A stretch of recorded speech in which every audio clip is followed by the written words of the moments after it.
Bonjour Alexandre. Bonjour Julien.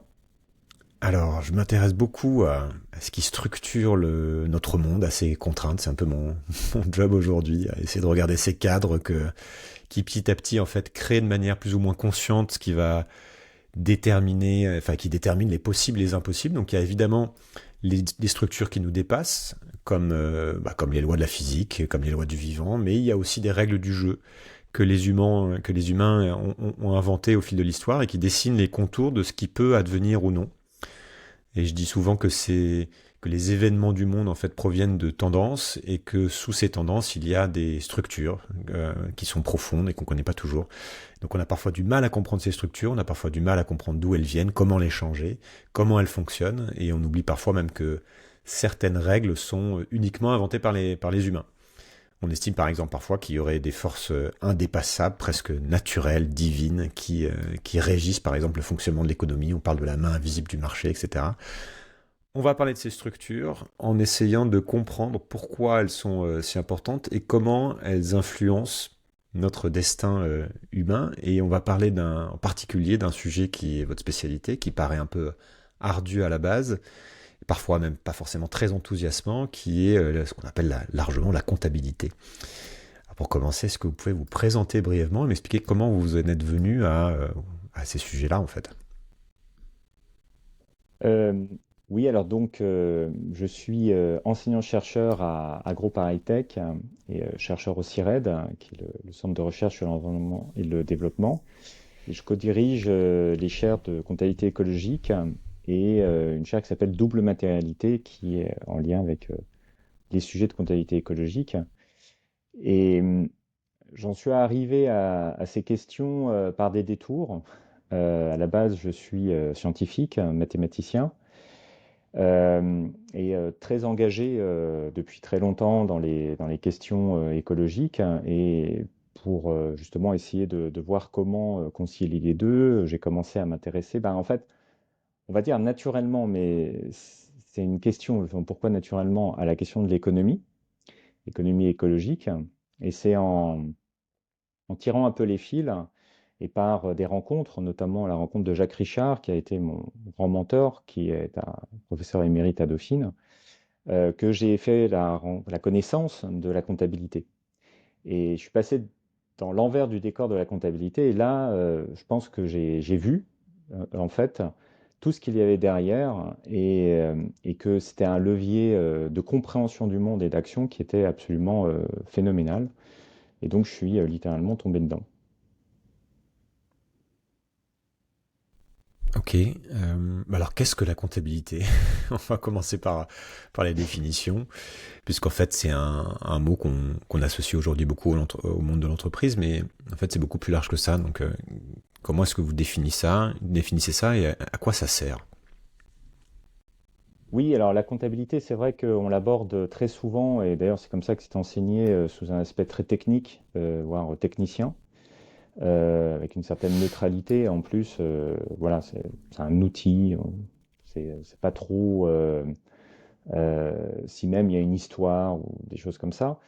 Euh, En fait, la comptabilité, c'est quelque chose qui est intrinsèque aux civilisations humaines. Euh, on peut voir la comptabilité comme ce qui est nécessaire pour permettre hein, des organisations complexes. La comptabilité, c'est des systèmes d'information qui sont là pour assurer quatre fonctions fondamentales qui sont prendre en compte, c'est-à-dire qu'est-ce qu'on prend en compte, qu'est-ce que l'on veut représenter lorsqu'on en a besoin de s'organiser. Et ça va aller avec des questions de classification. Il y a un très célèbre historien de la pensée économique de Hoover qui disait finalement la comptabilité historiquement c'est mettre des choses dans des cases. Le problème c'est quelle chose et quelle case et c'est là où toutes les problématiques commencent en fait. Donc en fait un problème comptable c'est avant tout un problème de représentation et de classification.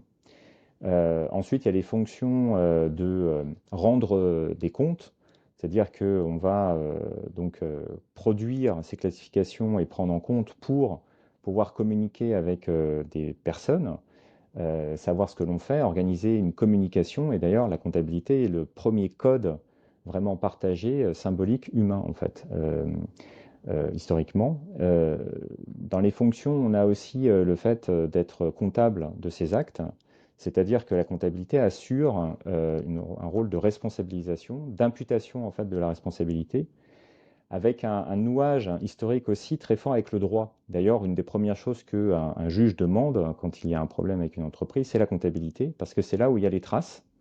Et il y a toute cette question de la trace qui fait que, y compris historiquement, les systèmes comptables ont été pensés pour perdurer. C'est comme ça qu'il y a un certain nombre de civilisations qui sont connues notamment à travers leurs traces comptables, comme la civilisation mésopotamienne, ou comme par exemple l'étude des monastères au Moyen Âge. On les connaît en grande partie par leurs traces comptables. Et d'ailleurs, le mot de comptabilité est associé hein, enfin, dans beaucoup de langues à des mots de responsabilité. Responsabilité des actes, responsabilité envers l'extérieur, donc la notion de redevabilité, et garder la trace de ces redevabilités.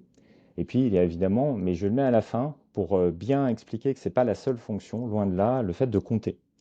C'est-à-dire on associe régulièrement comptabilité et compter, mais en fait, hein, vraiment, la question du chiffre a une place très particulière en comptabilité. Les premiers systèmes comptables qui apparaissent vraiment au moment de la Mésopotamie, civilisation sumérienne, hein, au début du néolithique, donc c'est très, il y a un grand moment, on va dire, ont été développés alors qu'on ne savait pas en fait compter au sens où nous l'entendons. C'est-à-dire on n'avait pas le chiffre abstrait.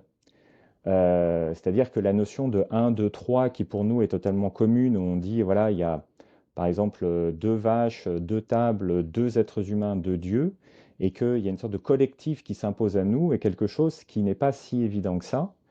Et historiquement, hein, le nombre était associé avec ce que l'on devait compter, c'est-à-dire qu'on ne comptait pas de la même façon des êtres humains, du bétail, etc. Et cette question du nombre, du chiffre, en fait, le nouage avec la comptabilité est complexe. Et d'ailleurs, tout le rôle de la comptabilité, c'est d'interroger comment est construit le chiffre et à quoi il sert. Il n'y a pas l'idée de le chiffre est objectif, il s'impose à nous et finalement la comptabilité, c'est une modélisation chiffrée du monde qui va piloter une gouvernance. C'est plutôt l'inverse. Le chiffre est un instrument qui aide à un pilotage, à une gestion. Hmm. Donc il y a presque une dimension ontologique et subjective, voire une dimension cosmologique de la comptabilité, puisque ça va définir la manière dont on va penser le réel, dont on va considérer les choses, euh, en faisant le tri, en décidant justement ce qu'on compte, etc. C'est ça? Oui, complètement. Les systèmes comptables, donc, comme je le disais, hein, les premiers apparaissent avec donc, la civilisation sumérienne. Et c'est pas un hasard, hein, c'est au moment du néolithique, au Il y a un lien moment où d'ailleurs on a direct les questions. entre civilisation et comptabilité, c'est-à-dire que les deux pratiquement naissent en même temps et sont Oui, interdépendants. complètement. Oui, complètement. En fait, euh, à partir du moment où on commence à avoir des civilisations, on passe en fait des statuts de chasseurs-cueilleurs à un statut de sédentarisation, d'où la révolution néolithique, hein, c'est-à-dire création de l'élevage, sédentarisation, création de l'agriculture et des cités. Il va y avoir des problématiques organisationnelles nouvelles où on doit s'organiser dans le temps avec des personnes qui ne sont pas dans le même clan. On doit communiquer alors qu'on n'est plus là, c'est-à-dire qu'on gère un champ à plusieurs, par exemple, hein, alors que les personnes ne sont pas tout le temps là en temps réel. Et donc, il y a des problématiques organisationnelles nouvelles. Et donc, il faut des codes, il faut des dispositifs de savoir ce qu'on représente et comment on le représente. Et dès d'ailleurs Sumer, on commence à s'interroger sur la représentation des temps de travail. On a en fait des systèmes de représentation de temps de travail comptables. Et derrière, donc toutes les civilisations humaines ont dû mettre en place des systèmes comptables pour pouvoir s'organiser correctement dans cette complexité. Mais chaque civilisation l'a fait en fonction de sa propre représentation du monde, donc sa propre cosmologie en fait. Et on a des variations extrêmement fortes entre les systèmes comptables mésopotamiens, les systèmes comptables bouddhistes qui ont été très étudiés, et les systèmes comptables modernes capitalistes, par exemple. On n'est pas du tout sur les mêmes types de représentation du monde, on ne va pas visualiser les mêmes choses. Par exemple, je parlais des monastères au Moyen Âge, hein, il va y avoir en fait l'intégration dans les systèmes comptables, par exemple, des notions de prière qui sont pris en compte directement dans les systèmes comptables et qui doivent être articulées avec la vie, on va dire, concrète du monastère, c'est-à-dire savoir avoir de quoi manger, de quoi se subvenir à ses besoins, mais c'est intégré avec l'idée que subvenir à ses besoins, pour gérer un monastère, c'est aussi pris dans la dimension religieuse, la dimension donc divine et la dimension de la prière. Et ça, c'est compté, c'est représenté, et on raconte quelque chose avec ça. Et donc c'est en gros, il y a cette idée aussi qu'on entend parfois qui est que bah, ce qu'on ne compte pas ne compte pas. Je voudrais qu'on développe un peu ça et parler aussi de cette dimension de mémoire collective. Vous l'avez déjà évoqué, c'est-à-dire que c'est un peu les traces qu'on a de beaucoup de civilisations sont uniquement comptables, mais quelle est cette fonction, encore une fois, pour tirer ce fil pour qu'on se rende compte à quel point en fait ça définit, ça va structurer la pensée collective. Oui, cette, euh, cette question de la comptabilité, donc, qui est euh, véritablement intrinsèque hein, à la façon dont on a de s'organiser, de représenter les choses pour pouvoir collectivement prendre des décisions, euh, fait que, effectivement, si quelque chose passe à côté de la comptabilité, ça va être ignoré dans la représentation qui va conduire à des prises de décision dans des organisations. C'est-à-dire que la fonction hein, fondamentale de la comptabilité, comme je le disais, c'est de représenter pour pouvoir agir, pour pouvoir prendre des décisions collectivement. Donc si quelque chose n'est pas dans la comptabilité, forcément, c'est en dehors du cadre de prise de décision. Ça ne veut pas dire qu'on ne peut pas avoir des discussions un peu périphériques, mais ça reste quelque chose qui n'est pas vraiment au cœur de la prise de décision. Et à nouveau, hein, ce n'est pas quelque chose qui est récent, c'est depuis les débuts de la comptabilité, ça sert fondamentalement à ça. Donc, quand on dit effectivement, si on ne prend pas en compte dans la comptabilité ce qui, voilà, ça ne compte pas, c'est littéralement l'idée que la comptabilité, ce qui n'est pas représenté dans la comptabilité, va être en dehors du périmètre de la prise de décision. Et d'ailleurs, c'est très intéressant de voir, et c'est pas qu'en français, dans énormément de langues, les jeux de mots qui se créent autour de compter, prendre en compte, raconter. En fait, même le mot raconter hein, vient, enfin, est dans les mêmes racines que comptabilité. D'ailleurs, c'est pour ça que comptine s'écrit Comptine. Et, et qu'on a en fait voilà, ces questions de représenter, de narration, de visualisation, de prise de décision, voilà, au final, comment littéralement, encore une fois, on raconte le monde et à partir de là, on peut en fait savoir comment on fait les choses et comment on s'organise. Donc c'est vraiment ça qui est au cœur fondamental de la comptabilité historiquement en fait. Est-ce que les historiens ont eu des liens entre la manière dont différentes civilisations à différents endroits avaient pu structurer justement leur comptabilité et leur vision du monde et leur histoire? Et il y a aussi quelque chose qui va être intéressant, c'est de penser comment l'émergence du chiffre va structurer cette nouvelle comptabilité. Et donc, à partir du moment où on commence à mettre des chiffres et à compter un petit peu tout, qu'est-ce que ça change en fait justement dans les différentes évolutions des civilisations? Oui, il y a beaucoup de travaux en fait qui font le couplage entre l'anthropologie et les systèmes comptables. Donc beaucoup de travaux en Mésopotamie. Vraiment, une grande part de la connaissance qu'on a de la Mésopotamie vient en fait des systèmes comptables et il y a eu vraiment des travaux très spécifiques par rapport à ça. On a la même chose sur l'Égypte antique, où il y a eu des travaux anthropologiques là-dessus. Et puis en remontant, encore une fois, au Moyen Âge, donc tout ce qui est vie monacale a été très étudié là-dessus. Pour ne citer que ça, et dans la période récente, on a des travaux sur l'histoire de la comptabilité et les liens, alors soit anthropologiques, soit aussi politiques, qui sont très forts en fait. Donc il y a beaucoup de travaux de ce type-là et qui essayent de montrer, hein, de vraiment mettre en visibilité comment est-ce que on a des interactions très fortes hein, entre ce qui va être décrit dans les systèmes comptables, la façon dont on comprend le monde et comment est-ce qu'il y a une interaction très forte. En fait, la comptabilité, elle est ce qu'on appelle performative, c'est-à-dire que la façon de faire comptabilité va faire advenir quelque chose dans le monde. En fait, ça, être performatif, hein, c'est rendre performant quelque chose. Alors performant dans le sens faire advenir, hein, c'est un anglicisme. Et donc les acteurs, en faisant comptabilité, sans même s'en rendre compte, hein, de façon complètement non consciente, vont être amenés à comprendre le monde de la façon qui est encapsulée dans la comptabilité. Et c'est ça, en fait, un des pouvoirs extrêmement forts de la comptabilité, c'est qu'elle est structurée sur des représentations du monde qu'elle véhicule, et les acteurs, en faisant, donc en utilisant le système comptable, vont être eux-mêmes amenés à comprendre le monde d'une certaine façon.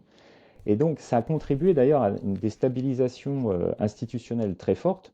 On a des travaux très intéressants là-dessus, par exemple en Thaïlande, dans les périodes, on va dire, 16e, 17e, sur justement la comptabilité bouddhiste thaïlandaise, où il a été démontré que la comptabilité avait eu un rôle extrêmement fort pour non seulement stabiliser en fait une certaine représentation du pouvoir impérial, mais surtout pour stabiliser en fait une certaine représentation du pouvoir religieux.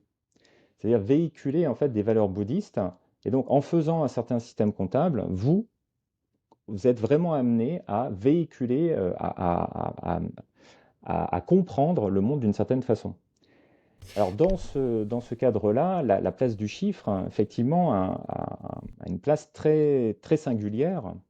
Comme je le disais, on commence avec des comptabilités où on est sur du chiffre, en fait du comptage dit concret, c'est-à-dire que on va avoir une représentation dit en 1 à 1, c'est-à-dire que les symboles comptables qui sont utilisés sont mis en correspondance directe avec ce que l'on veut représenter. C'est-à-dire que si vous avez, alors en utilisant notre vocabulaire, 10 vaches, vous devez avoir 10 représentants de vaches.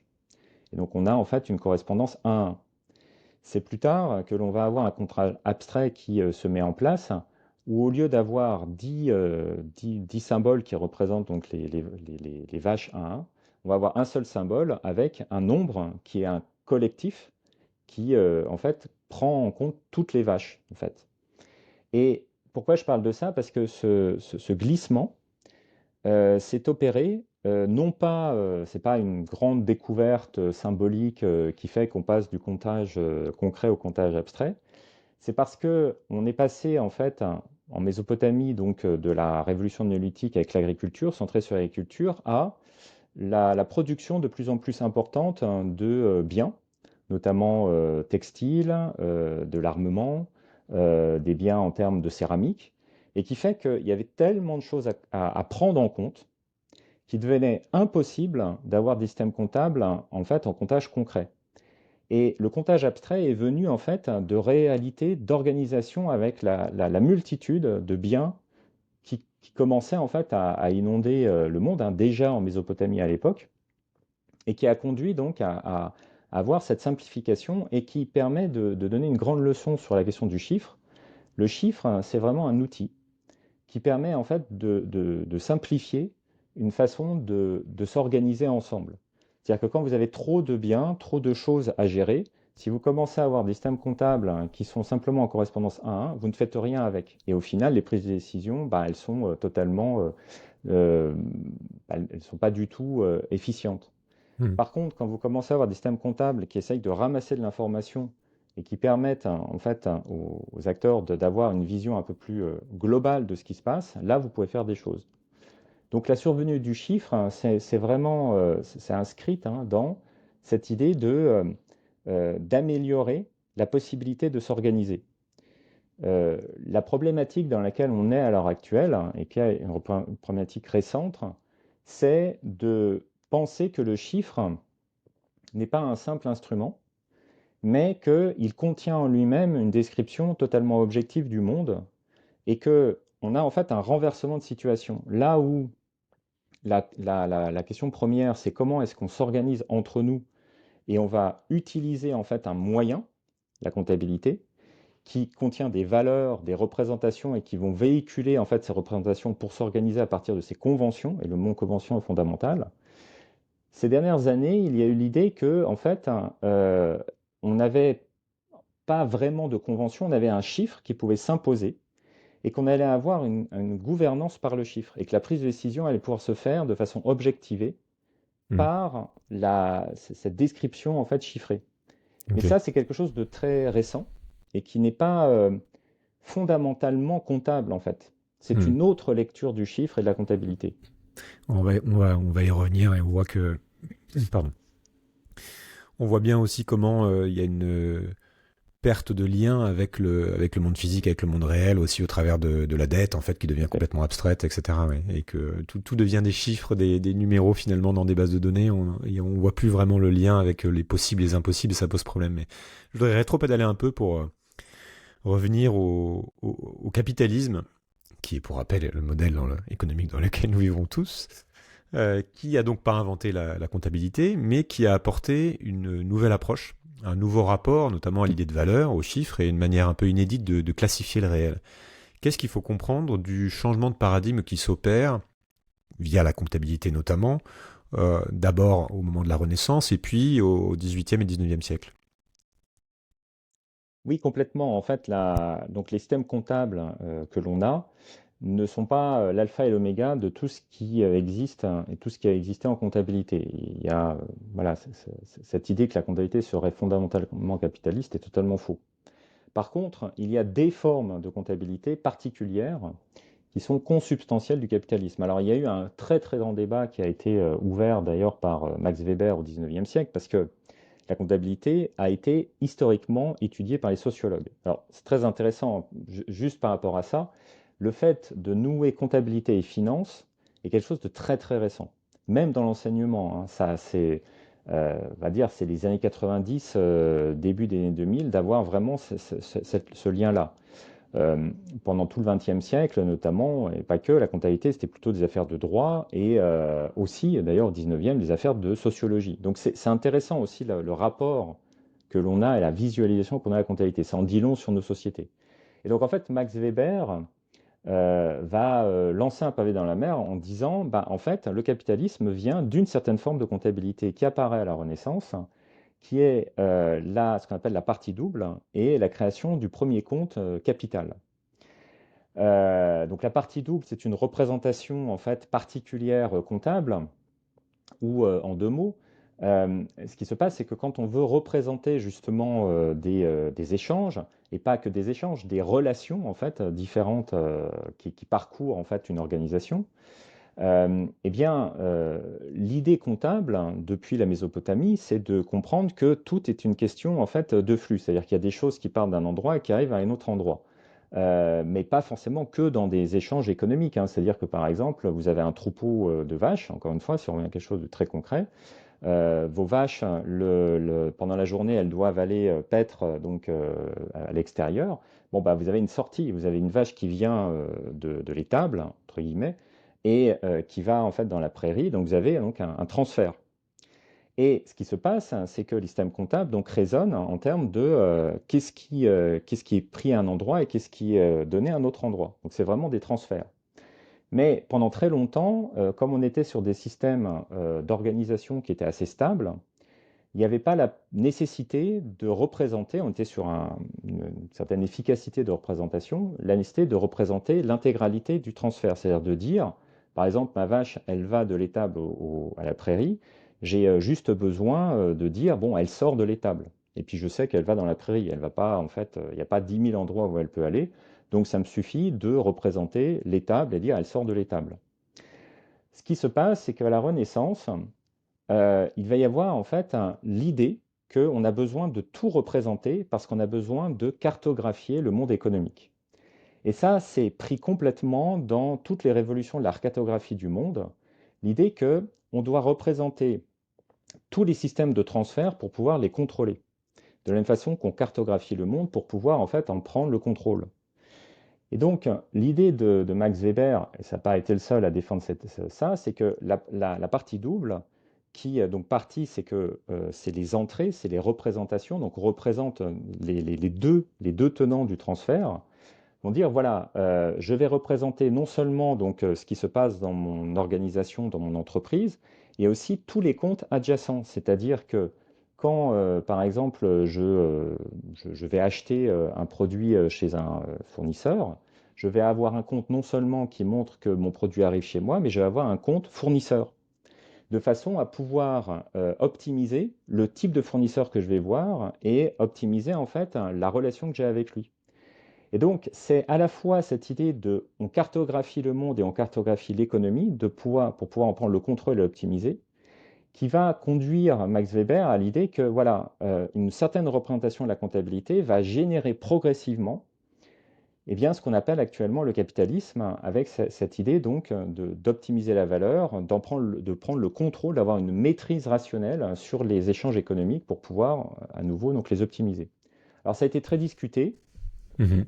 Savoir si c'est la comptabilité en partie double qui est à l'origine du capitalisme ou pas, La foule à les poule. débats actuels sont plutôt dans une consubstantialité en fait. C'est-à-dire que les deux sont liés intrinsèquement, mais la poule ou l'œuf, c'est autre Oui, chose. comme souvent, ouais. Ça fait système et ça se construit petit à petit à mesure Voilà. que tout ça avance, ouais.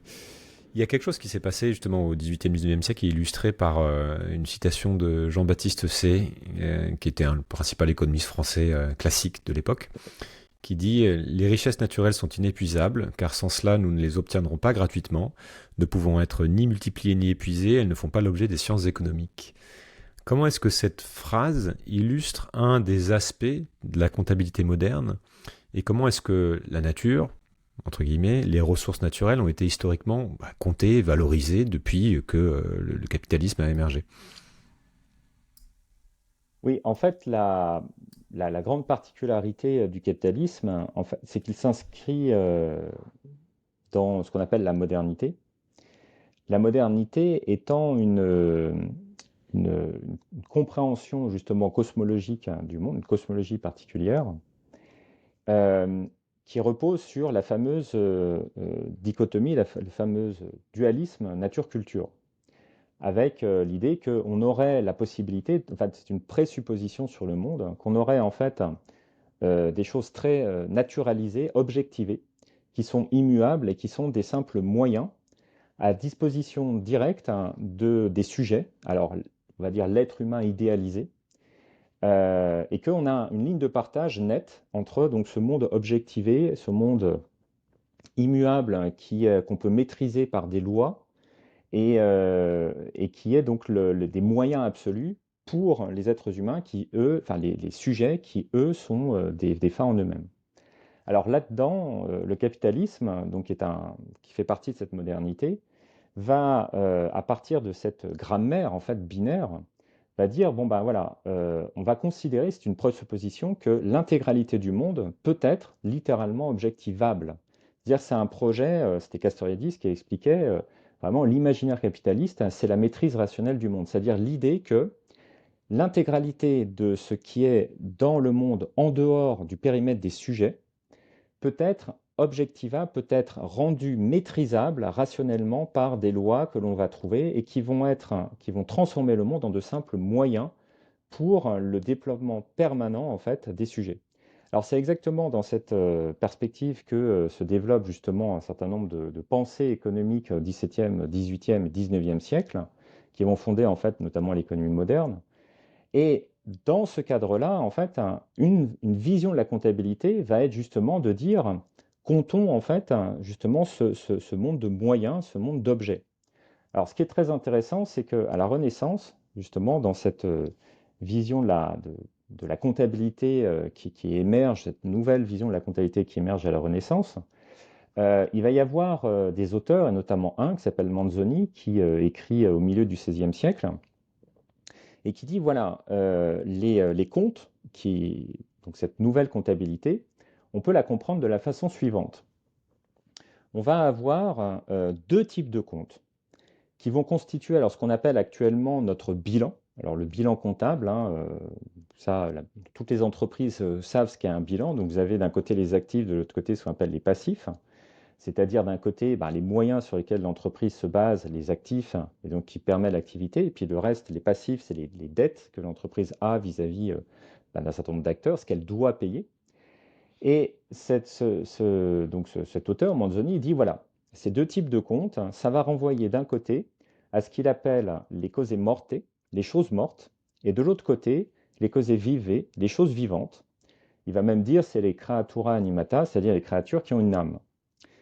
Alors, c'est très intéressant parce que là, il fait vraiment le lien entre comptabilité et représentation vraiment fondamentale du monde. Et c'est totalement en lien avec ce dualisme moderne parce que les causés mortés, c'est ce qu'on va appeler les actifs. Et les causés vivés, c'est ce qu'on va appeler le passif. En fait, il est tout simplement en train de dire le monde va être partagé en deux, et c'est ce que la comptabilité va représenter, entre ce qui est les choses mortes, ce sont les moyens, les objets sur lesquels on va pouvoir faire ce qu'on veut, on va pouvoir faire ce qu'on veut, et ils ne sont là que pour permettre le développement des êtres qui sont dotés d'une âme, c'est-à-dire les êtres humains, les sujets, les creatura animata, qui constituent donc ce qu'on va appeler le passif. Et le passif, hein, c'est la source de l'éthique des affaires, c'est la source des dettes. Et notamment dans les choses mortes, hein, vous avez les champs. Les champs, c'est des choses mortes. C'est vraiment des causes mortes hein, pour Manzoni. Donc là, dès le XVIe siècle, hein, donc c'est compté comme des choses mortes. Mais vous avez aussi les esclaves. Les esclaves, ce sont des choses mortes. C'est-à-dire qu'il y a des êtres humains qui sont en fait objectivés et on peut en faire n'importe quoi. Donc voilà, ça va en fait participer à cette partition fondamentale et qui va conduire progressivement à l'idée qu'on va optimiser l'utilisation de ces choses mortes pour le développement des creatura animata, des choses vivantes, qui sont donc les sujets qui vont devenir les sujets capitalistes. Donc voilà, là on a une visualisation de la performativité aussi de la comptabilité en fait. Ouais, ce qui est intéressant, c'est que ça illustre aussi cette idée que à partir des récits qui se construisent au travers d'écrits philosophiques, de tout un tas de choses, de la religion, on crée des structures qui figent le réel et dont on a beaucoup de mal à échapper derrière, notamment parce qu'on oublie en fait à quel point ce ne sont que des créations humaines et qu'il n'y a pas de loi fondamentale. En fait, il y a aussi cette grande confusion que j'ai un peu évoquée au début. Et on voit que tout ça s'alimente et qu'on arrive finalement à avoir des Tout à modèles dont fait. on a beaucoup de mal à échapper.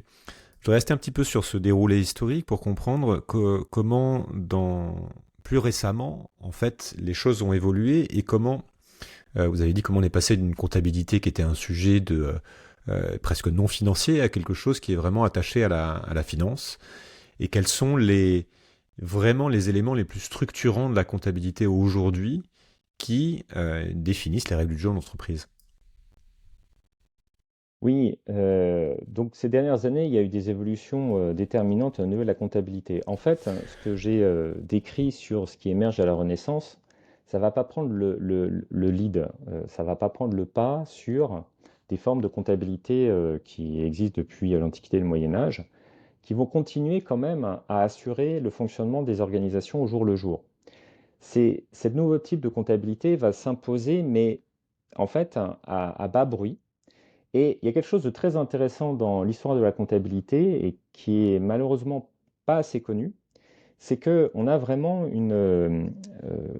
comment dire, il y a deux types, il y a deux visions de la comptabilité qui existent. Vous avez une vision des systèmes comptables qui sont des héritiers en fait de représentations médiévales même avant, où l'idée, c'est de compter ce qui permet à une organisation de subsister. C'est-à-dire, c'est vraiment voilà, ce que j'appelle la comptabilité de subsistance, c'est de dire une entreprise, elle a besoin d'argent pour vivre, et cet argent, il faut le rembourser. Et on va compter, en fait, comment on utilise cet argent, donc dans un mode de bonne gestion, en fait, financière de l'entreprise. C'est la comptabilité de subsistance.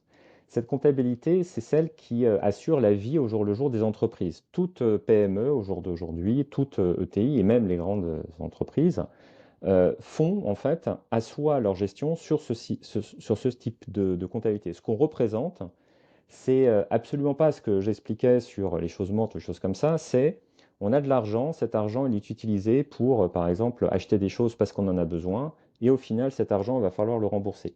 Point à la ligne, on compte pas plus et il n'y a pas d'ambition de faire autre chose, mais ça permet de gérer des affaires. Et puis il y a cette comptabilité du voilà, on va mettre en valeur le monde et on va essayer en fait, non pas d'être dans une comptabilité de subsistance, mais dans une comptabilité en fait de développement permanent, en essayant en fait de capturer le maximum de valeur que l'on peut obtenir. Et ça, donc, c'est une autre tradition qui émerge donc à la Renaissance, qui va se développer à bas bruit et qui, en fait, va commencer à s'imposer dans la réflexion à partir des années 90. Et donc là, on est sur deux modalités de compréhension de la comptabilité. Donc la comptabilité de tous les jours, qui est une comptabilité de subsistance, et une comptabilité qui, elle, s'est connectée avec une partie du monde de la finance, la finance moderne, qui est cette idée de comptabiliser justement ce qui va permettre en fait d'optimiser de la valeur, de la création de valeur, notamment pour les actionnaires. Et c'est ce type de comptabilité qui s'est vraiment connecté en fait avec le monde financier. Et ça renvoie donc il y a deux choses qui sont antinomiques et qui font l'objet de débats, de controverses extrêmement profondes au sein non seulement de la profession comptable, mais même dans la représentation de ce qu'est une entreprise, avec encore une fois toute la gestion classique qui repose sur des systèmes comptables qui sont donc des comptabilités de subsistance, alors qu'on appelle des comptabilités en coût. Parce que tout simplement, ce qui est intéressant, c'est de savoir que, encore une fois, on apporte de l'argent et on a des coûts à couvrir. Et derrière, est-ce que ces coûts, malgré ces coûts, on va pouvoir rembourser l'argent? Donc c'est quelque chose de très, euh, entre guillemets, presque basique, mais qui est essentiel pour permettre de survivre en tant qu'entreprise. Et puis vous avez les comptabilités dites en valeur, où là, on va essayer de capter le maximum de valeur pour, en fait, les actionnaires. Donc on est en fait dans cette ligne de partage et un des grands enjeux fondamentaux, hein, c'est qui va imposer quoi en fait. Est-ce que la comptabilité en fait pour compter en permanence ce qui est la meilleure rentabilité, la meilleure possibilité en fait de valoriser le monde pour pouvoir en fait l'optimiser et optimiser, hein, encore une fois en termes de, de développement actionnarial. Est-ce que ça s'impose par rapport à je, je gère des affaires sur la base en fait de qu'est-ce qui me permet de survivre et puis après bah, ça peut être pris dans énormément de finalités, c'est-à-dire que la plupart des entreprises, on l'oublie, ne sont pas du tout dans une recherche de croissance, elles sont dans des problématiques de stabilité, dans des problématiques diverses et variées et absolument pas de développement permanent en fait. Qui décide des règles comptables qui sont imposées? Il y a des choses qui sont communes à toutes les entreprises du monde entier, notamment quand elles sont cotées. Puis il y a des différences selon les régions, mais voilà, où est-ce que ça se joue? Quels sont les rapports de force et qui décide de ça? Alors, la comptabilité a une particularité, comme je le disais, c'est lié aussi avec le droit et notamment à l'intersection, on a ce qu'on appelle les normes comptables. Les normes comptables hein, qui se sont développées et imposées au XXe siècle. Avant, on avait des débuts de standardisation, mais vraiment la normalisation et le lien avec le droit s'est imposé au XXe siècle. C'est vraiment les règles du jeu, c'est le cadre de comment on fait de la comptabilité au jour le jour dans l'entreprise. Les premières normes comptables, historiquement, qui apparent au milieu du XXe siècle, sont vraiment toutes ou presque toutes, basées sur des règles, hein, comme je disais, de comptabilité de subsistance, de comptabilité en coût. Et puis, on a des normes, alors plus d'obédience anglo-saxonne, qui vont être donc basées sur cette idée d'aller chercher de la valeur en permanence à partir d'un monde qui est objectivé et avec cette idée que tout va pouvoir être transformé en actif. Donc il y avait cette idée, voilà, c'était un collègue, Fabien Muniesa, qui parle de d'assetization, donc de transformation en actif du monde, pour essayer de capter le maximum de valeur.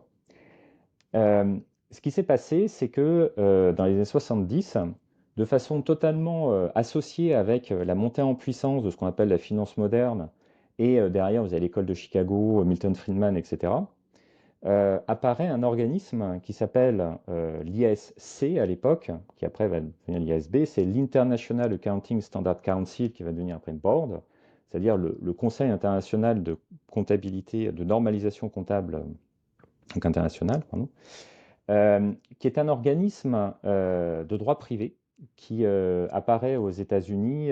Donc c'est la raison d'un consortium international d'acteurs, alors plupart privés, et il y a quelques États qui regardent ça en observateur, et qui donc se crée au Delaware aux États-Unis. Donc c'est un organisme privé au Delaware, et qui va dire, voilà, nous justement, ce qui nous intéresse, c'est de représenter et de compter autre chose.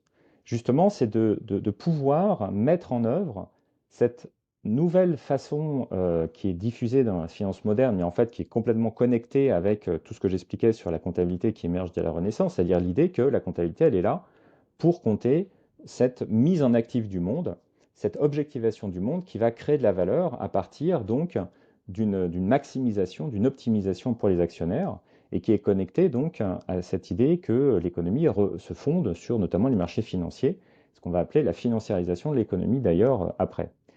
Alors à partir de là, ils vont commencer à émettre des normes qu'on appelle les normes IAS à l'époque, International Accounting Standards, qui vont devenir plus tard les IFRS, International Financial Reporting Standards, donc les normes de reporting financier international. Et ces normes-là, elles vont pas être très utilisées au départ, tout simplement parce que personne ne leur avait demandé de faire ça. C'est un organisme privé, encore une fois, qui avait une légitimité, bon, qui était donnée par de grands acteurs internationaux, mais qui n'avait pas de légitimité en fait en termes de droit national, c'est-à-dire que, encore une fois, ce n'est pas un organisme international, ils n'avaient pas de mandat international pour faire ça. Donc au début, ce projet ne bon, se lance pas trop, et puis il va y avoir en fait des éléments qui vont vraiment permettre le développement de ce projet. Alors sans rentrer dans les détails, hein, la Banque mondiale et le FMI, dans les années 80-90, vont progressivement imposer aux pays à bas revenus d'utiliser ces normes dans cette idée de gouvernance économique, hein, en disant donc aux pays à bas revenus, vous gérez mal vos affaires, on vous met sous tutelle économique, et dans ce cadre-là, vous allez être connecté justement à cette vision de l'économie qui a commencé à s'imposer, qui était connectée au marché financier, qui était connectée à cette idée que le marché a raison, et c'est la bonne gestion, en fait, la façon d'allouer les ressources de la façon la plus optimale. Et donc, dans ce cadre-là, les pays à bas revenus vont progressivement devoir, hein, c'est une imposition qui s'est passée, donc accepter ces normes IS, IFRS, normes privées. Donc ça a créé d'ailleurs des phénomènes de déculturation comptable importants.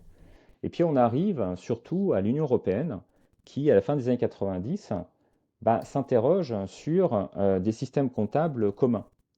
On passe à la monnaie unique pour un certain nombre de pays, et puis il y a l'idée quand même d'avoir de plus en plus de convergence économique, et il va y avoir l'interrogation, bah, faudrait des systèmes comptables communs, et donc des normes comptables communs. Et là, ce qui est intéressant, c'est que les pays, et on voit en fait le côté politique des normes comptables, les pays ne vont pas pouvoir se mettre d'accord sur des normes comptables communes. Il y a trop de divergences sur ce qu'est une entreprise, ce qu'est l'économie entre l'Allemagne, la Mm. France, à l'époque le Royaume-Uni. Et ce qui va se passer, c'est qu'ils partageaient quand même quelque chose, alors ça a été fortement remis en question avec la crise financière, que bah, l'avenir de l'Union européenne devait être dans la financiarisation de l'économie. Alors ça a été quand même de gré, bon gré, mal gré, les pays disaient voilà, c'est l'avenir, l'Union européenne, plaque tournante de la finance entre Londres, Francfort et Paris. Donc, ben, on va prendre en compte, on va faire en sorte de faire ça, et on a des normes qui permettent de faire ça. Et l'Union européenne va faire quelque chose de déterminant qui est passé totalement sous silence à l'époque par une directive de 2002 pour un certain nombre de comptes, en fait les grands comptes, donc en fait des multinationales, des groupes cotés. Il va y avoir l'obligation d'utiliser les normes de l'ISB, donc les IAS-IFRS, dans l'Union européenne pour ces comptes-là, pour connecter en fait l'économie européenne en fait, aux marchés financiers internationaux. Faisant donc à ce moment-là, l'Union européenne perd une partie de sa souveraineté en Mm. termes de droit comptable au bénéfice donc de cette idée de connexion aux marchés financiers internationaux. Et donc ça crée voilà une séparation et un conflit extrêmement fort dans les systèmes comptables utilisés, la normalisation, et ça génère une géopolitique particulière de la normalisation.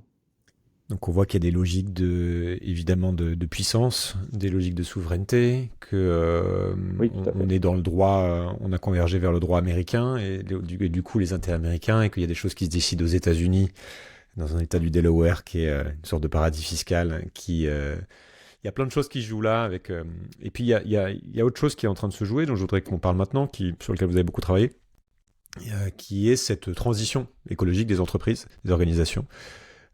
On parle de cette idée, on demande beaucoup aux entreprises, il y a des nouvelles normes qui apparaissent, on leur demande de faire justement une transition, de moins polluer, de moins consommer de ressources. Je voudrais vous poser deux questions déjà. Est-ce que, en fait, tout ça c'est faisable sérieusement sans changer fondamentalement les règles comptables?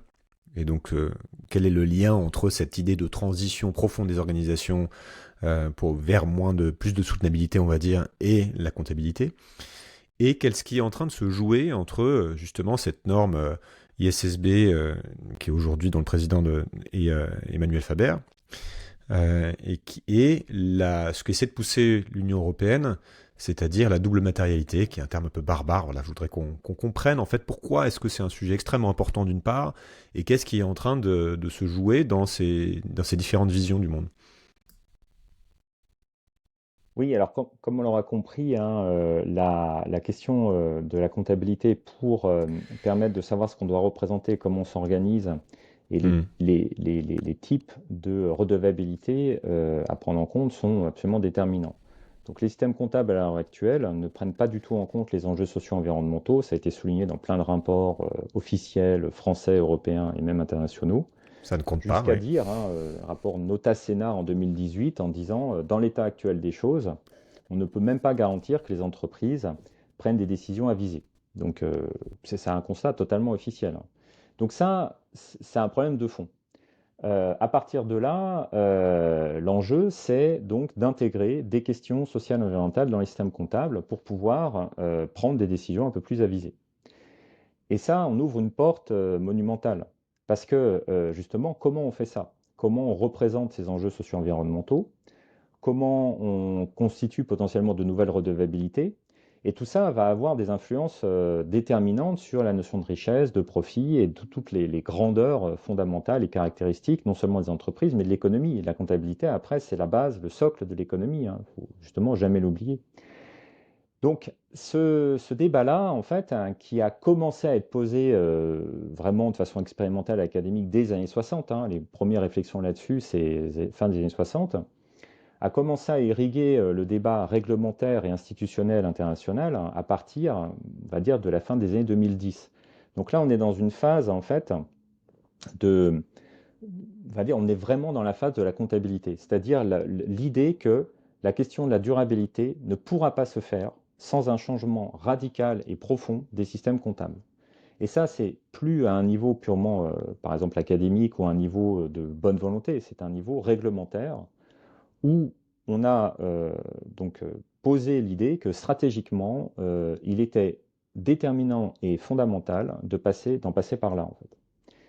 Le problème, c'est que, ben, encore une fois, ça ne va pas de soi de savoir comment, il n'y a pas de représentation directe et naturelle de comment faire. Et on a en tout cas, à minima, deux projets qui s'opposent.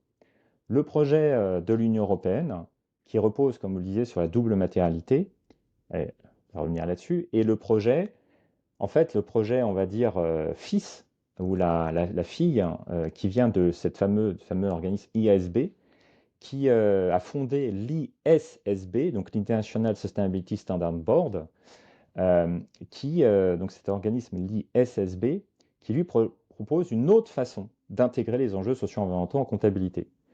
Du point de vue de l'ISSB, ce que l'on doit prendre en compte, hein, c'est uniquement les enjeux socio-environnementaux à partir du moment où ils ont un impact sur la performance financière et la performance actionnariale. Donc c'est vraiment l'importance en fait des enjeux, le fait de les prendre en compte repose sur leur importance financière. Alors c'est pour ça qu'on parle de matérialité. Le mot matérialité veut dire pertinence, importance relative, matérialité financière. Tandis que l'Union européenne a décidé en 2021 que tous les projets de comptabilité et finances durables reposeraient sur une vision en double matérialité, c'est-à-dire l'idée que on prend en compte les enjeux socio-environnementaux, non seulement parce qu'éventuellement ils ont un impact sur la performance financière, mais aussi parce qu'ils vont représenter les impacts de l'entreprise sur son environnement naturel et social. Donc, ce qu'on appelle la matérialité à impact. Et ça change tout. C'est-à-dire que là, on va devoir intégrer dans les systèmes comptables véritablement les impacts de l'économie sur les écosystèmes et sur la société. Et quelle est votre vision personnelle là-dessus? Parce que je sais que vous travaillez beaucoup sur là-dessus précisément. Est-ce que ce qui est en train de se jouer au niveau européen vous plaît? Est-ce que ça ne va pas du tout assez loin? Voilà, qu'est-ce qu'il faudrait faire dans l'idéal, sans prendre en compte les enjeux sur lesquels on pourra revenir justement de rapport de force, de gouvernance, d'intérêt, etc. Voilà, ça ressemblerait à quoi une Ah, comptabilité qui prendrait en compte les limites planétaires? oui, en fait, déjà, à la base, c'est que ça fait partie des travaux qu'on aborde énormément au niveau de la chaire comptabilité écologique, au niveau de la chaire de matérialité, et après, au-delà du côté académique, au niveau du CERCES, hein, qui est le Cercle des comptables environnementaux et sociaux, qui est une association qui a été créée avec des professionnels, des associatifs, aussi des académiques, justement pour avoir un plaidoyer pour des systèmes comptables dits en soutenabilité forte, c'est-à-dire mettre en place des durabilités qui soient alignées sur la science, hein, en respectant les limites planétaires notamment et les questions de décence humaine. Et dans ce cadre-là, il y a un projet qui est un projet entre recherche et opérationnalisation qui s'appelle le projet CARE pour Comprehensive Accounting in Respect of Ecology, donc un système comptable intégré qui intègre donc les aspects financiers, environnementaux et sociaux dans les respects justement de l'écologie, qui donc est le projet phare hein, défendu autour de cette soutenabilité forte. Parce que ce qui se passe, c'est que la double matérialité, c'est vraiment la base pour pouvoir vraiment penser l'intégration des enjeux socio-environnementaux sur base scientifique, l'intégration des limites planétaires, des choses comme ça. On peut vraiment démontrer, on a en fait des modèles en bioéconomie qui prouvent que la seule prise en compte des aspects des enjeux socio-environnementaux sur une base de matérialité financière, c'est-à-dire simplement par le prisme de la performance actionnariale, ça ne garantit pas la possibilité de maintenir les écosystèmes sur des bases scientifiques. Ça ne garantit pas en fait la décence au travail et la prise en compte de l'intégrité physique et psychique des êtres humains. Donc c'est pas suffisant. C'est même en fait un projet qui au final est délétère parce que en interprétant la durabilité sous l'angle uniquement financier, ça véhicule l'image qu'on serait durable simplement en faisant ça. Ça n'a rien à voir avec la durabilité. C'est un autre projet. Et donc, si on veut vraiment en fait parler de durabilité, il y a un moment donné, la base, c'est la double matérialité. Et après, il va falloir tirer le fil. Donc, c'est ce que l'Union européenne a commencé à faire. Tirer le fil en disant, bon, ok, on parle de double matérialité, mais au final, qu'est-ce que ça fait? L'Union européenne dit la double matérialité, ça va être interprété en termes de, il y a une philosophie derrière qui commence juste à se mettre en place avec la directive CSRD, Corporate Sustainability Reporting Directive, qui est de dire il faut des objectifs scientifiquement valides avec des plans d'action. Ces plans d'action doivent être accompagnés de métriques pour suivre les plans d'action au regard des objectifs et on doit en fait chiffrer monétairement ces plans d'action pour savoir justement si c'est tenable, si c'est pas tenable et montrer, visualiser au fil de l'eau ce qui a été fait, ce qui n'a pas été fait. Ça, c'est une chose. Maintenant, la question, c'est, une fois qu'on commence à mettre en place ça, il faut mettre en place des plans de compte donc, qui permettent de structurer, de classifier correctement les choses. Quand on parle de plan d'action, bah, en fait, comment on classifie les différentes actions entre celles qui sont attenantes pour préserver l'environnement, celles qui permettent de faire évoluer des modèles d'affaires. Donc, on a plusieurs types d'activités.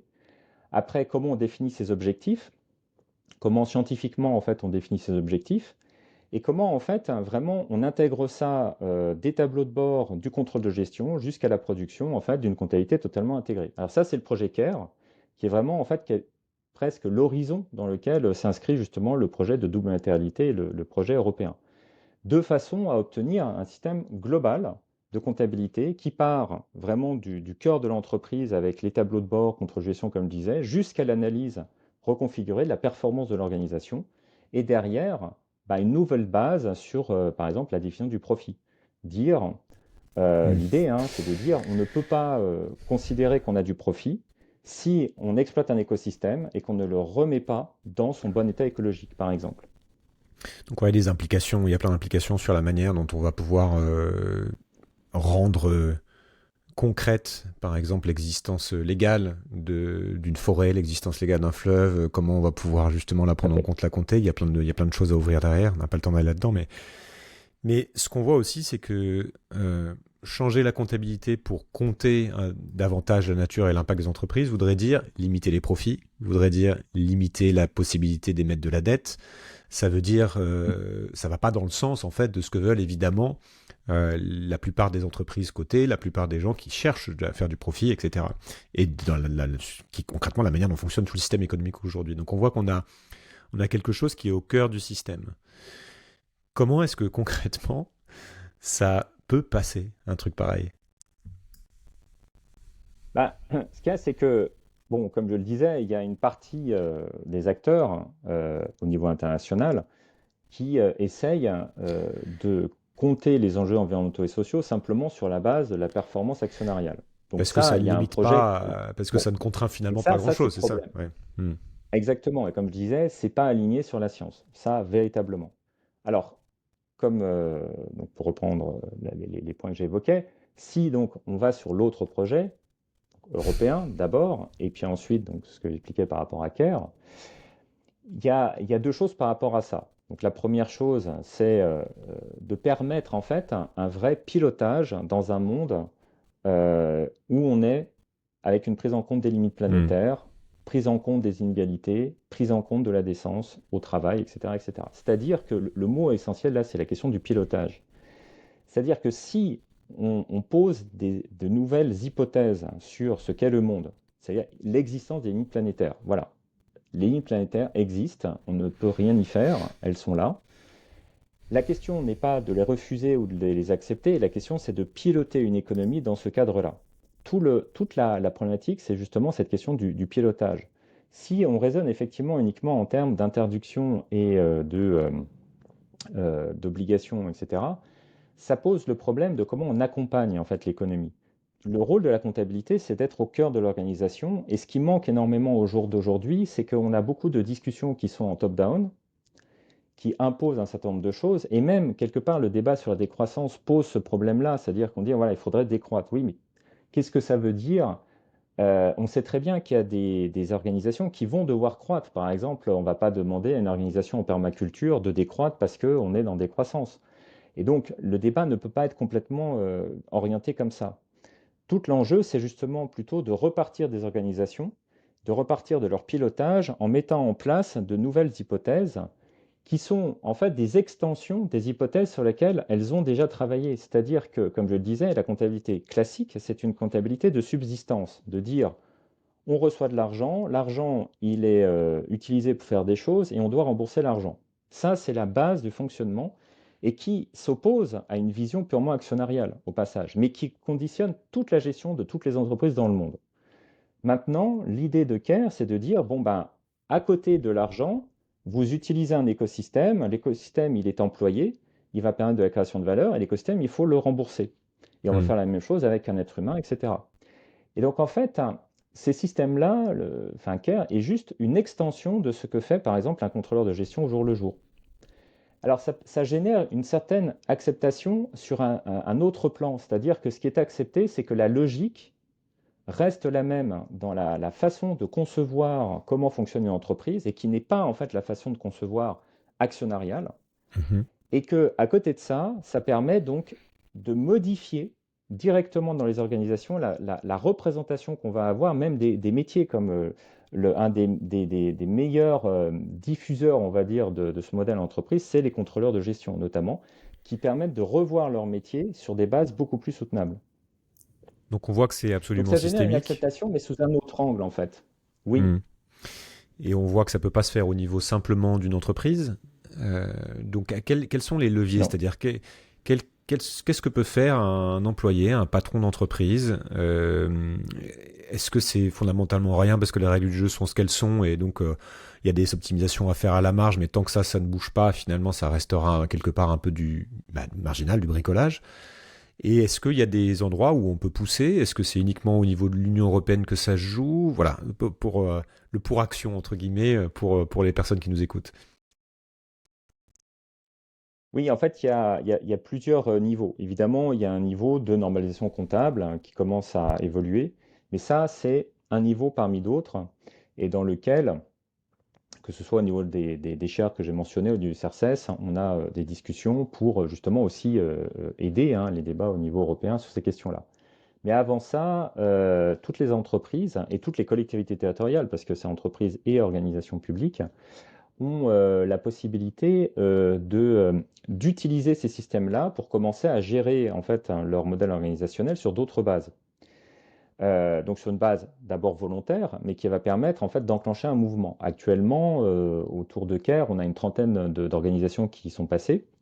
Là, dernièrement, on a eu le cas du port autonome de La Rochelle, hein, qui a lancé un marché public, hein, pour vraiment reconcevoir en fait son modèle organisationnel sur la base de Caire. Donc on a en fait des initiatives comme ça, très concrètes. Et on a eu aussi, là, l'année dernière, Bouygues, qui, sur des business units, hein, a utilisé Care pour changer un certain nombre d'éléments liés à son modèle d'affaires. Et justement, il y a une mission qui vient d'être relancée. Donc, il y a des choses qui sont faites, qu'on peut faire de façon très concrète, qui permettent justement aux entreprises d'anticiper véritablement ce que voudrait dire mettre en place un modèle d'affaires résilient au regard des enjeux écologiques, et donc sociaux, environnementaux, dans des questions de limites planétaires, dans des questions de respect d'essence des êtres humains. Donc ça permet vraiment d'être dans des questions aussi stratégiques. Souvent, en fait, les organisations viennent vers CARE pour des questions en fait, stratégiques en disant, voilà, on a besoin d'avoir un pilotage précis qui nous permette d'embarquer sur des bases qui sont claires et nettes. C'est pas juste du faudrait que, où on est un peu dans le flou, où on a des grands principes organisationnels. Non. Et donc, très concrètement et opérationnellement, le CERCES a été mis en place pour être une sorte de guichet d'accueil, hein, des organisations qui sont intéressées, c'est-à-dire de pouvoir rentrer en dialogue, il y a des formations, il y a la possibilité donc de mettre en contact avec des spécialistes, hein, qui peuvent mettre en place ces dispositifs et qui Ok. sont vraiment dans une question d'accompagnement des acteurs. Mais la dernière question, je pense qu'on pourrait passer une heure de plus là-dessus pour aller dans le détail, c'est toujours un peu frustrant parce qu'il y a beaucoup d'exemples et puis surtout que c'est assez technique. Mais si vous aviez un bouton reboot devant vous là qui permet de remettre, de changer quelque chose fondamentalement, de le recommencer, ça serait qu'est-ce qu'il ferait? Alors on va pas dire changer les normes comptables, ça serait un peu trop facile, mais quel est le levier par où ça passe justement pour faire ça en fait?